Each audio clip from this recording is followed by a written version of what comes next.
Salut les filles! Un nouvel épisode, un nouvel invité au canal vaginal. Cette fois-ci, dans ma série, on va parler d'acupuncture avec mon invitée Rebecca Bergeron. Peut-être que tu connais des réseaux sociaux. Une super bonne raconteuse d'histoires. C'est toujours très inspirant la lire. Et dans ce premier épisode, aujourd'hui, on va parler d'acupuncture. On va raconter des histoires de ce que l'acupuncture a réussi à faire pendant une préparation à la naissance ou pendant l'enfantement. Et on est chanceuse parce que Rebecca nous partage 2 points de pression. Comment qu'elle les a appelés déjà? La reine de l'accouchement. Donc, viens écouter ça avec nous, instruis-toi et j'espère que ça va t'inspirer pour plein de soins, pour t'aider lors de cette grande aventure qui t'attend. Bonne écoute!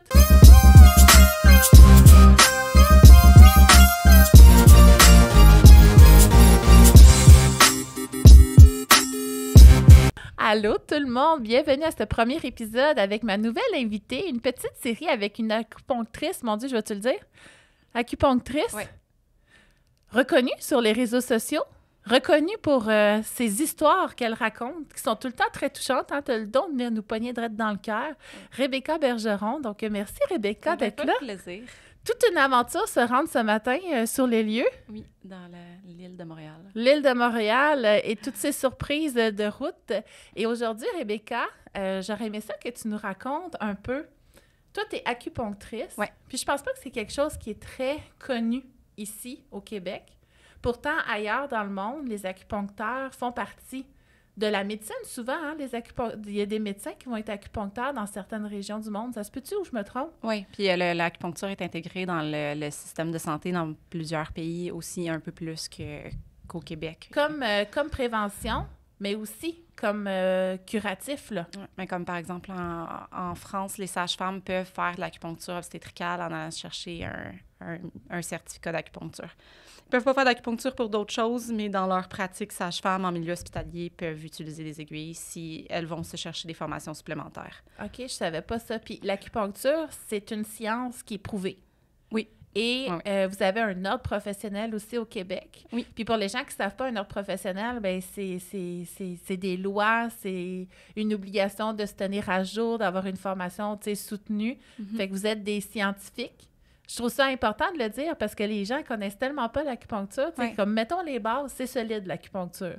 Mais j'aimerais ça que tu nous en parles aujourd'hui, surtout par rapport au monde de la science, au monde des naissances plutôt. Oui, des naissances.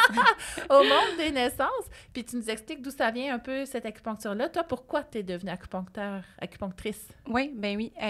Puis, l'acupuncture, comme je raconterai pas comme tout d'où ça vient, puis plus excessivement spécifique, là, parce que c'est pas tant pertinent, puis ça touche pas à la périnatalité.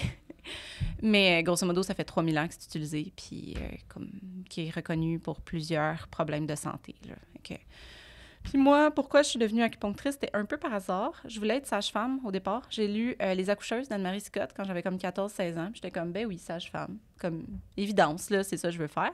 Mais Trois-Rivières, ça me faisait peur parce que le bac sage-femme est donné à Trois-Rivières. Tu sais, la grosse ville épeurante de Trois-Rivières. Fait que, mais je venais de la campagne profonde, fait que ça faisait peur. OK, parce que je sais pas qu'est-ce qui fait peur à Trois-Rivières. Non, absolument là. rien. C'était complètement ironique comme statement, mais c'est ça. Fait que c'était ta limite d'être sage-femme, c'était la peur de Trois-Rivières. Oui, c'était Trois-Rivières, c'était trop une grosse ville. Fait que je me suis dit, mais je veux travailler avec les femmes enceintes et l'accouchement quand même. Parce que tu portes plusieurs chapeaux, là. Tu sais, t'es doula aussi. Oui.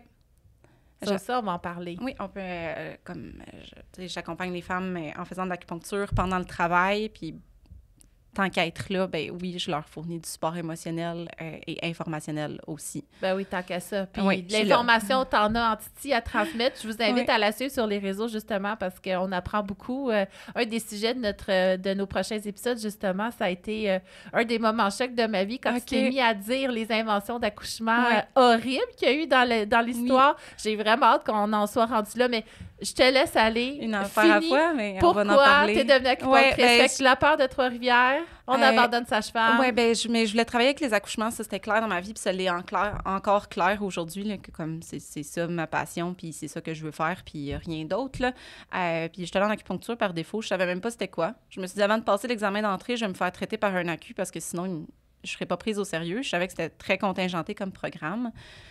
Puis j'étais allée en acupuncture, puis c'est ça, par hasard un peu, là. Puis finalement, je suis tombée en amour avec la médecine chinoise, puis la façon qu'ils voient le corps, puis qui traite les gens. Puis l'outil, l'aiguille, comme crime, ça marche. Fait que ça marche. Ça marche vraiment bien. C'est fou quel effet que ça fait, là. Mais l'aiguille, puis les autres outils de la médecine chinoise, parce que comme acupuncteur, on va pas juste utiliser l'aiguille, mais comme ils fonctionnent, crime. Fait que je les aime à cause de ça. Mais si je m'étais rendu compte très rapidement que j'avais pas de résultats pour aider les femmes enceintes puis les gens sur le bord d'accoucher, je serais probablement devenue ostéopathe ou j'aurais comme switché à d'autres choses, là. Ce qui est le plus essentiel pour moi, c'est prendre soin de la grossesse et de l'accouchement. Ça donne que l'aiguille, la Q, ça marche vraiment bien. Fait que je suis contente et satisfaite de où j'en suis. Qu'est-ce que tu aurais à dire à quelqu'un qui a peur des aiguilles? Si c'est quelqu'un que c'est une vraie phobie, genre tu penses à des aiguilles puis tu t'évanouis, va pas en acupuncture, là, va voir quelqu'un d'autre puis c'est bien correct. Mais vous avez d'autres outils? On a d'autres outils aussi. Fait qu'ils peuvent appeler un acupuncteur puis leur expliquer que comme crime, j'ai vraiment une vraie phobie des aiguilles, tu ne peux même pas m'en parler ou les ouvrir devant moi. As-tu d'autres outils pertinents pour ma raison de consultation? Ça se peut qu'ils vous disent non ou qu'ils vous disent oui. Il y a aussi des acupuncteurs qui pratiquent avec le laser, que moi je me sers pas, mais il y en a qui font ça puis ils ont des beaux résultats aussi. Mais sinon, là, pour vrai, c'est quelqu'un qui dit « j'ai juste peur des aiguilles », qui c'est une appréhension de l'aiguille. Ils sont minuscules, là, puis ça fait pas mal. Moi, je fais pas mal à personne. Puis comme ce que je dis souvent, c'est que je traite des bébés, puis ils s'en foutent, là. Pour vrai, là, c'est ça que j'allais dire pour donner confiance. Moi, j'ai fait traiter mes bébés pour leur reflux. Tous mes enfants, puis ils se ramassaient sur la table. Tu sais, moi, c'était des bébés très agités, très rigides parce qu'ils étaient en douleur avec leur reflux. Puis mon acupunctrice commençait à mettre les aiguilles où il fallait. Écoute, ils tombaient, là, mous comme de la guenille, tellement apaisés. Puis après ça, ils faisaient des beaux dodos. Puis c'est fou parce qu'elle faisait juste mettre l'aiguille, puis tu voyais la circulation, tu sais, des nouveau-nés, comment que ça réagit encore mieux, là. C'était tout rouge autour. J'étais comme, oh mon Dieu, ça va faire du bien cette fois-là, là. Puis c'est ça, je dis aux gens, je traite les bébés, puis pour vrai, ils s'en foutent. Même à 7 mois, là, ils s'ennuient. Ils me regardent comme, madame, t'as rien de plus le fun à me proposer. Puis s'ils veulent pleurer, ils vont pleurer, ils ne se retiendront pas. S'ils ont peur, ils vont comme le manifester. S'ils n'ont pas de fun, si c'était traumatisant, ils vont le verbaliser sans problème. C'est des bébés. Fait que ils s'en foutent. Ils s'en foutent complètement. Puis s'ils dorment, ils continuent de dormir pendant le traitement. Petit minet. Ouais, mais c'est ça. C'est des minuscules aiguilles qui font pas mal, là. Pour vrai, c'est pas... c'est vrai, généralement, les gens, comme je leur dis, tu sais, OK, je commence, ils sont comme... Là, je mets une aiguille, puis je dis comment ça se passe. Puis ils sont comme, ah, t'en as mis une? Je suis comme, oui, il y en a une demi. Ils sont, ah, OK. Oui, c'est gros comme un cheveu, là. C'est juste ça. C'est tout petit. Puis à quoi ça servirait à une femme enceinte ou pour l'accouchement de voir une acupunctrice? Qu'est-ce que vous faites pour elle? Il y a beaucoup de choses pour comme la grossesse, mais je vais me recentrer encore plus pour pas qu'on s'attarde pendant 1000 ans à jaser de ça, sur la préparation à l'accouchement, qui est comme moi, mon expertise que j'ai développée, c'est vraiment ça, à partir de 27 semaines en montant, d'aider les femmes à avoir un corps qui est comme plus efficace, là, à défaut de meilleurs termes, pour que l'accouchement se passe plus vite. Selon les études, on peut aller jusqu'à 6 heures pour un premier bébé avec une série de traitements d'acupuncture, puis que l'accouchement soit moins douloureux. OK. Puis pendant la naissance, toi, c'est ça que tu as vécu au dernier ou à chaque fois? Non, à mon dernier. Puis tu as eu combien de bébés? J'en ai eu 2. T'en as eu 2? Oui. Est-ce que tu veux nous raconter? Oui, je peux raconter vite fait. Mon premier bébé, je me suis dit que j'allais m'acupuncturer, c'est pas un terme, mais j'allais me mettre des aiguilles et être ma doula moi-même, parce que, tu sais, j'étais une grande fille. C'était pas une bonne idée. Faites pas ça. Soyez pas, si vous êtes professionnel de la santé, comme... on veut pas travailler pendant qu'on est en train d'accoucher. Là, on a déjà assez comme plein la tête. Là. Fait que c'était pas une bonne idée. Puis cet accouchement-là, c'est plus ou moins bien fini. Est-ce que ça aurait aidé que j'aille une acupunctrice ou une doula? Je sais pas. Mais je me serais sentie mieux dans mon cœur puis j'aurais été plus épaulée. Que je l'ai regretté un peu, mon choix. Fait que pour ma fille, je me suis dit, OK, on fait tout le contraire. Que j'ai engagé une doula pour prendre soin de moi puis une acupunctrice pour me faire des traitements. Puis pour vrai, c'était comme instantané puis magique, là. C'était fou. Pour la douleur. Magique? Pour la douleur? Oui, elle travaillait aussi pour stimuler les contractions, mais c'est pour la douleur que c'était le plus marquant. Il y a eu un bout de temps, ma sage-femme venait de m'annoncer une mauvaise nouvelle. On allait devoir transférer probablement à l'hôpital. Il me restait comme 4 heures pour tout donner, pour essayer de dilater le maudit col qui dilatait pas. Fait que là, moi, j'étais désespérée, puis en larmes, puis comme très, très, genre, déçue de cette nouvelle-là parce que mon objectif, c'était de finir un accouchement en maison de naissance.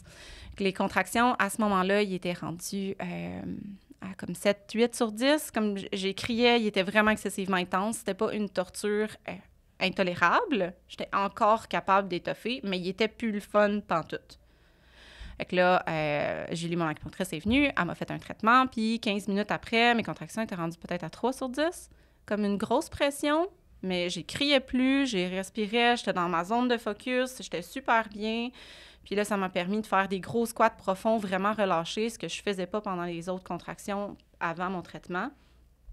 Donc, comme la différence, elle a été immédiate. Là. On s'entend que l'intensité de mes contractions n'a pas descendu magiquement dans ces 15 minutes-là. Elle faisait juste continuer de s'augmenter.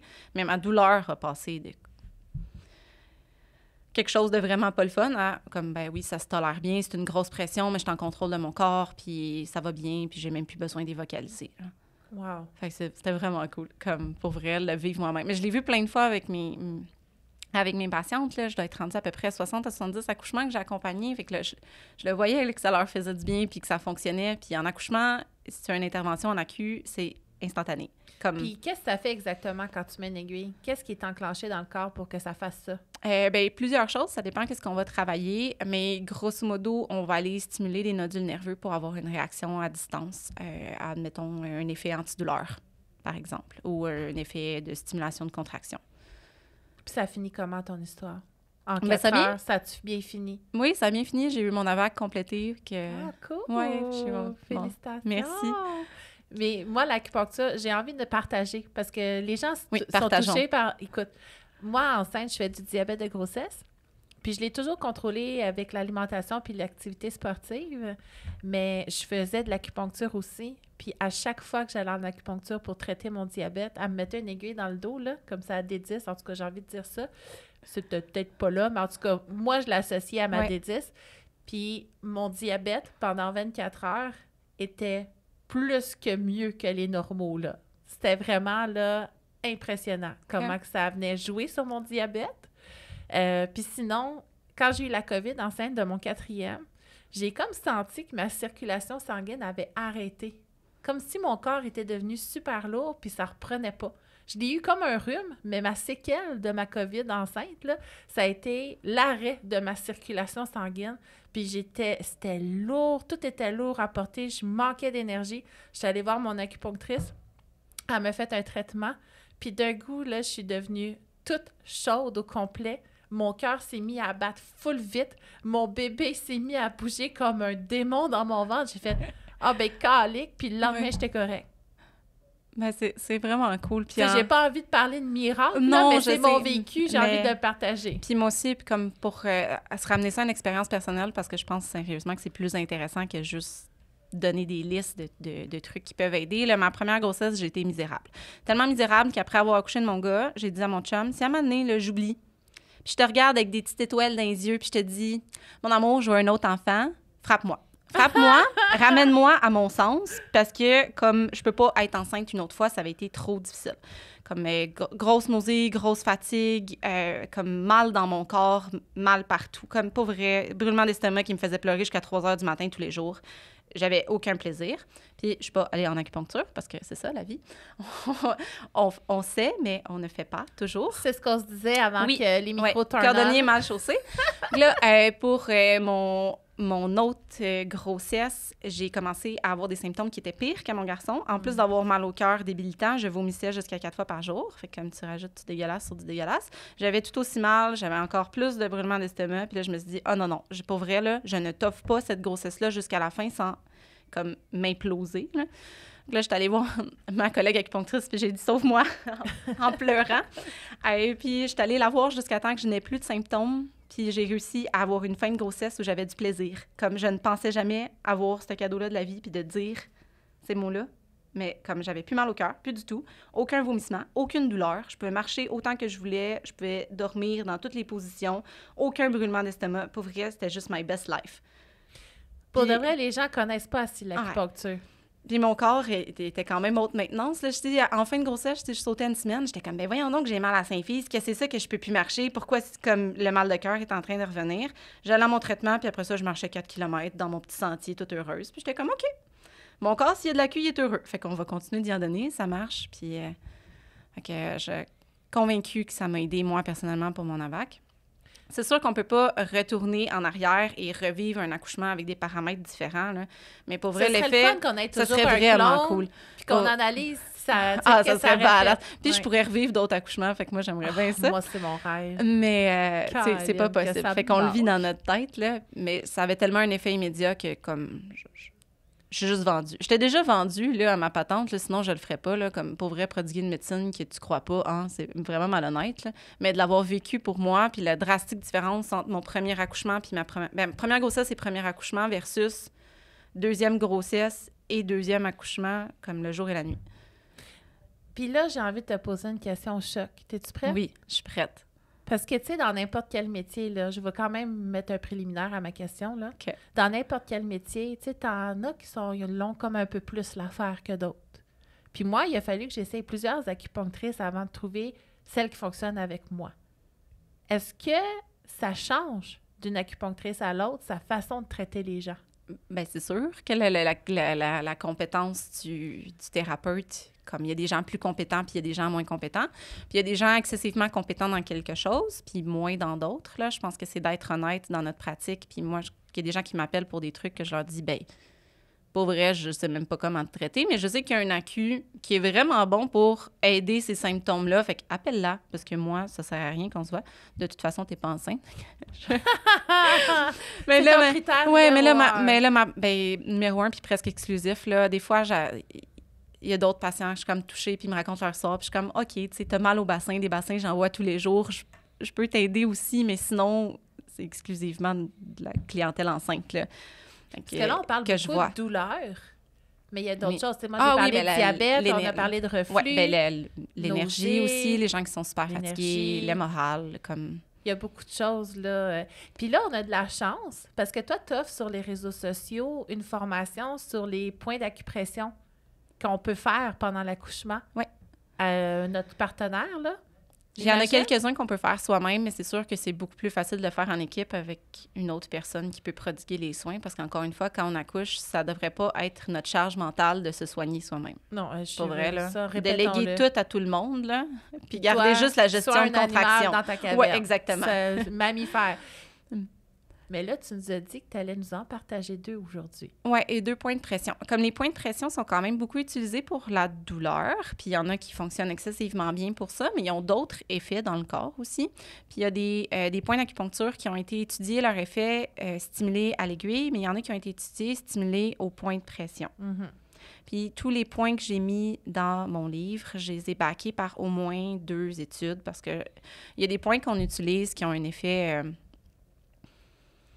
je me souviens plus du terme, là, ça va me ressortir plus tard, là, mais pas anecdotique, mais empirique. Et qu'on sait avec la pratique que ça fonctionne, puis on a vu des résultats concrets, mais ça n'a pas été spécifiquement étudié dans ce cadre-là. Mais dans mon livre, j'étais comme, bon, les points empiriques, on les tasse. Je vais juste me servir de points qui ont été spécifiquement étudiés en points de pression. Fait que la stimulation de points d'acupuncture par les mains ou par autre outil de massage. Pour... plus la préparation, fait qu'il y a des petits protocoles de préparation à l'accouchement, dont un protocole de préparation à la césarienne, parce que la césarienne, c'est un accouchement, puis je trouve qu'on l'oublie tout le temps. Ah oui, écoute, je fais venir quelqu'un, là, dans mes prochains épisodes. Yes. On a un épisode, négligeons moins les césariennes. Ah oui, merci. Oui, c'est nécessaire. Mais fait qu'on peut, avec des points qu'on fait avec nos mains, faire une sorte de préparation. Faire de la préparation pour accouchement vaginal, pour un accouchement qui va être déclenché bientôt, qu'il faudrait peut-être accélérer un petit peu plus la nature autant qu'on peut, puis pour accouchement par césarienne. Puis après, comment on utilise ces points-là pendant que l'accouchement est en train de se passer, puis dans quelle situation on peut un peu intervenir. OK, puis je veux raconter une histoire. Je peux-tu? Tout le temps. Après ça, les anecdotes, c'est cool. Non, mais c'est parce que ça vient de me flasher, puis je peux pas croire, j'ai même pas commencé l'épisode demain. Mais quand j'ai eu mon 4e enfant, je suis allée voir mes sages-femmes, j'avais mon rendez-vous le matin, puis je suis arrivée, j'étais dilatée à 5, OK? Puis moi, c'est dur de savoir que j'accouche. Là. Je le sais quand je suis en train de pousser, OK? J'étais dilatée à 5. Puis là, ils m'ont stimulée un peu, puis je suis revenue, j'avais le dos barré. Ils m'ont checké, j'étais rendue à 7, OK? Puis là, j'ai dit, hey, moi, là, j'ai un rendez-vous d'acupuncture à midi. Je peux-tu y aller? Là, elle est comme, Mélanie, ton dernier, tu l'as eu en 1h30. T'es peut-être mieux de rester ici, tu sais. Ou de trouver un acupuncteur qui va te faire un traitement en maison de naissance ou à domicile. Comme Hey, là, sous la supervision des sages-femmes, parce Mais que il ça était peut trop enligner tard. après. Il était trop tard. Puis j'avais des contractions, ma fille. Écoute, j'ai senti que je devais aller en acupuncture et tout de suite. OK. Fait que je suis allée à mon rendez-vous en voiture avec mon conjoint, puis sur la route, j'ai eu envie de manger du poulet rouge, OK? Il n'y a pas ça dans ma région, mais il y en a proche de la maison de naissance. Fait que j'ai obligé mon chum à aller au resto. Il dit « Colin, Mel, t'essaies-tu d'accoucher sans moi? Tu sais, lui, il sait quand que ça pogne vite. » Je suis arrivée sur la table de mon acu, elle était comme « Si, tu vas-tu m'accoucher ça là, toi? » Elle m'a fait mes aiguilles, finalement, ça a full, tout calmé, tout détendu, puis on dirait que ça m'a donné l'énergie. Je suis revenue à la maison de naissance, puis j'ai eu mon bébé. Ah, mais ça, c'est chouette. Des fois, j'ai des patientes qui m'arrivent en travail, puis des fois, ils savent pas qu'ils sont en travail comme premier bébé. Puis là, je les écoute comme, t'es-tu essoufflé? T'as-tu couru pour venir au rendez-vous? Puis ils me disent, attends. Puis là, ils gèrent leurs contractions en respirant. Fait que tu vois qu'ils sont déjà rendus un petit stade un peu plus loin. Puis là, je compte dans ma tête, puis je suis comme... Mais tu sais, je veux pas rien mettre dans l'univers, mais d'après moi, t'es en travail.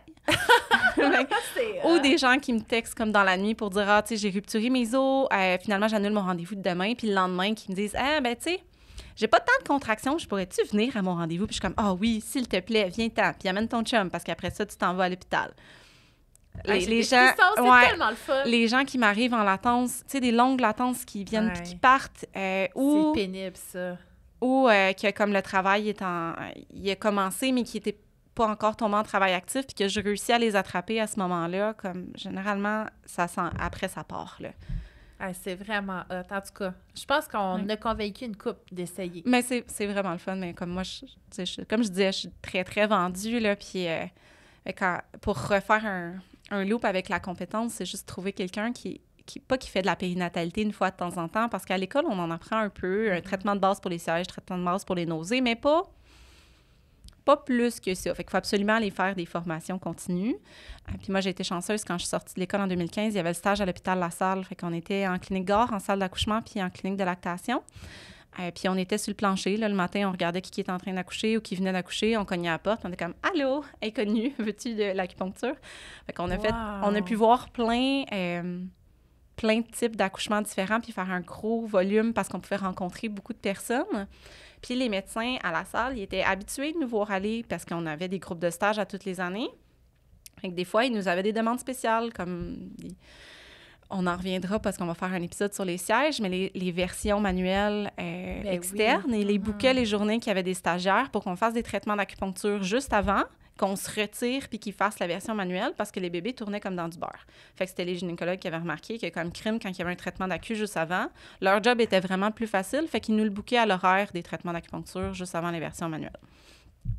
Puis des fois, ça m'est arrivé en accouchement comme un gynéco qui me regarde puis qui me dit « Hey, peux-tu me faire le point pour l'œdème vulvaire? » Puis j'y pointe l'aiguille, puis il est comme « C'est beau, tu connais ta job. » Cet échange-là n'arrivera plus jamais, mais à la salle, ils nous connaissaient assez qu'ils pouvaient nous faire des demandes spéciales pour des points spécifiques. Puis c'est fini ce temps-là? Le professeur qui donnait le stage a arrêté en 2015, fait que j'étais la dernière cohorte. Ah, c'est pourri. Mais là, moi, j'ai recommencé à enseigner en octobre passé, parce qu'entre-temps, il y a comme eu un trou un peu, là. C'est pas vrai. Il y en avait certaines formations qui se donnaient qui sont super pertinentes en périnatalité, fait comme 3e trimestre, puis accouchement. Mais des fois, la préparation à l'accouchement, c'était comme un petite affaire. Là, on passait une demi-heure là-dessus, puis voici un protocole de points. Puis moi, je suis comme, nous, la préparation à l'accouchement, je peux t'en parler pendant 2 jours. Puis il y a plein de nuances. Parce qu'il y a des gens qui arrivent en clinique qui ont besoin de se faire stimuler leur contraction.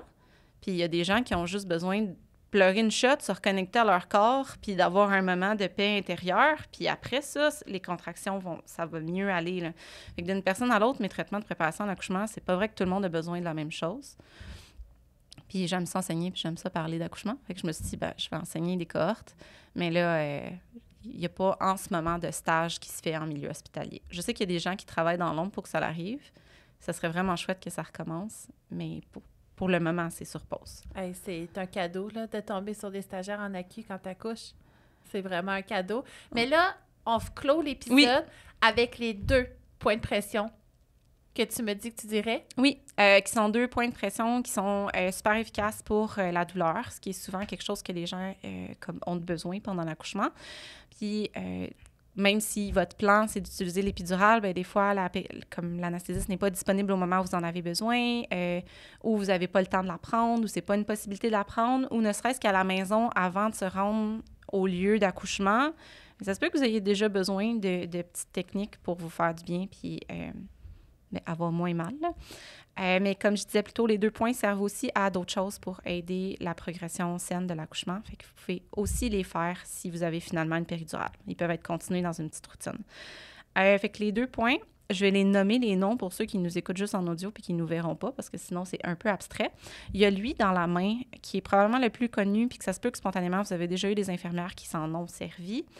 Qui s'appelle Egu, fait que le 4GI, si vous voulez le chercher en ligne. Puis vous pouvez taper ça sur YouTube puis avoir plein de vidéos de gens qui le font. Sinon, pour ceux qui peuvent me voir, qui va être ici au niveau de la main.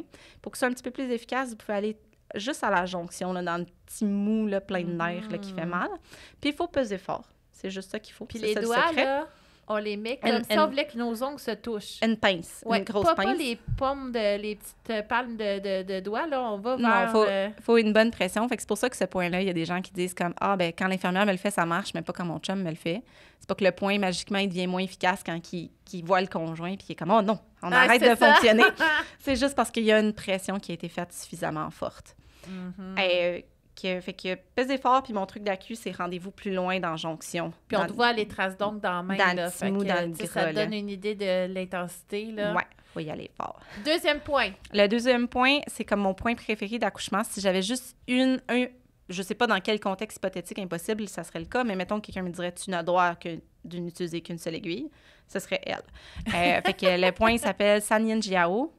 Fait que San, S-A-N, Yin, Y-I-N, Jiao, J-I-A-O. Désolé, c'est un peu difficile, ça. Puis, sinon, c'est le 6-RTE. Il est à l'intérieur de la cheville. Il est quand même connu aussi. Il est à 4 doigts de distance de la malléole, qui est notre bosse de cheville. Sinon, il est dans un trou qui fait mal. Pour vrai, partez de la cheville, puis montez vers le genou, là, en pesant fort, puis en longeant l'os. Puis à un moment donné, vous allez trouver un trou qui fait « ouch ». Vous êtes à bonne place. C'est la meilleure façon de le localiser. Puis, allez-y à la palpation. Soyez à l'intérieur de la jambe, pas à l'extérieur, parce que sinon, c'est pas le même nerf, puis ça n'a pas du tout le même effet.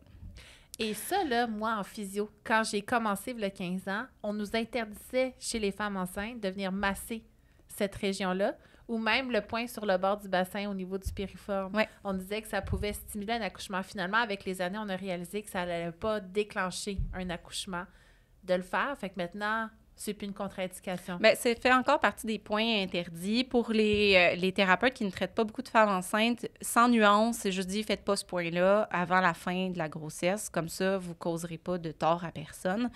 Mais quand quelqu'un a les études derrière puis peut plus analyser l'effet du point, bien, des fois, on peut s'en servir en grossesse aussi. Mais là, l'usage que je vous recommande, c'est de commencer en fin de grossesse, là, quand le bébé est à terme puis que c'est le temps d'y aller. Vous pouvez commencer à stimuler les points. 5 minutes par jour, un seul côté. Vous n'avez pas besoin de faire les deux côtés. Ça peut commencer à faire une petite routine. Puis aussi, vous familiariser avec la localisation. Familiariser le partenaire d'accouchement avec la localisation, parce qu'encore une fois, pas votre job de faire ça pendant que vous accouchez. Puis le point à l'intérieur de la cheville, c'est excellent pour les douleurs, surtout utérines. Fait qu'il est utilisé dans des cas de dysménorrhée aussi, comme douleurs menstruelles. Fait que vous pouvez l'enseigner à vos filles. Pour vrai, il est quand même facilement accessible, puis il fonctionne vraiment très bien.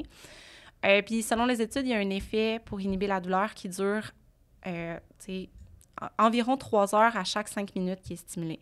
Fait que vous pouvez le rentrer dans votre routine d'accouchement. De grosso modo, à chaque 3 heures, on va gosser dans le point 5 minutes, puis ensuite, on continue la routine qui est la plus efficace. Puis il va aussi, encore une fois, selon les études, aller relâcher le plancher pelvien, puis tout le segment inférieur de l'utérus. Fait que quand des fois, il y a des bébés qui, comme, il descend pas, il est un peu coincé, ou la poussée est un peu plus problématique, vous pouvez définitivement aller le stimuler. Moi, ça m'est arrivé en maison de naissance de comme, OK, j'ai vraiment besoin d'aller utiliser ce point-là pendant la poussée, mais elle était dans le bain. Il y avait son conjoint derrière elle. Fait que ça relevait de moi d'aller stimuler le 6-RTE. Fait que j'ai mis des gants de vache. Je sais pas comment l'expliquer autrement, mais la sage-femme m'a équipée, là.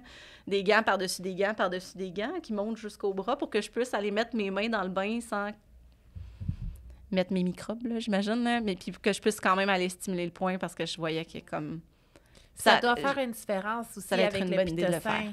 Parce que le pitocin, les contractions sont beaucoup plus fortes, beaucoup moins faciles à gérer que les contractions naturelles. Puis dans les études scientifiques, on réalise que le plancher pelvien a plus de difficultés à se détendre avec le pitocin. Fait que ça pourrait être intéressant de connaître ce point-là quand on a une induction avec hormones de synthèse pour aider notre plancher pelvien à faire un beau chemin pour bébé. Oui. Puis, tu sais, je vous simplifie ça encore une fois pour qu'on ne soit pas là super longtemps, mais ce point-là sert à comme tellement un grand éventail de choses que c'est pour ça que je l'appelle la reine de l'accouchement, puis que je l'aime vraiment beaucoup. Fait que dans le doute, pour vrai, à chaque, grosso modo, 3 heures, allez gosser dedans pendant 5 minutes, puis comme ça va vous aider. Mais définitivement dans un contexte de, bien, vous avez mal pour soulager la douleur, ou vous voyez que le plancher pelvien ou le segment inférieur de l'utérus est trop tendu puis qu'il a besoin d'être un peu plus relâché ou un peu plus lubrifié. En tout cas, c'est super intéressant. Merci, Rebecca, Ça pour fait plaisir. ce premier épisode. J'espère qu'on a intrigué plusieurs qui vont aller chercher ces points-là sur YouTube ou dans ta formation que tu donnes sur le web. Donc, merci, Rebecca. Puis on se retrouve au prochain épisode pour les horreurs d'accouchement. Puis, s'il y a des gens qui ont des questions, pour vrai, je peux jaser d'accouchement pendant des jours. Ah oui, comme toujours. Instagram, venez Facebook, me jaser. c'est facile ça de me fait rejoindre. plaisir. Oui. Merci. Ben, c'est Rebecca Bergeron, acupuncturiste. Accompagnement à la naissance en acupuncture. OK, c'est ça. Fait qu'on retrouvez-la. Ben, de toute façon, tous tes liens sont en dessous des vidéos. Fait qu'ils vont te retrouver vite. Fait que merci, Rebecca. Ça fait plaisir.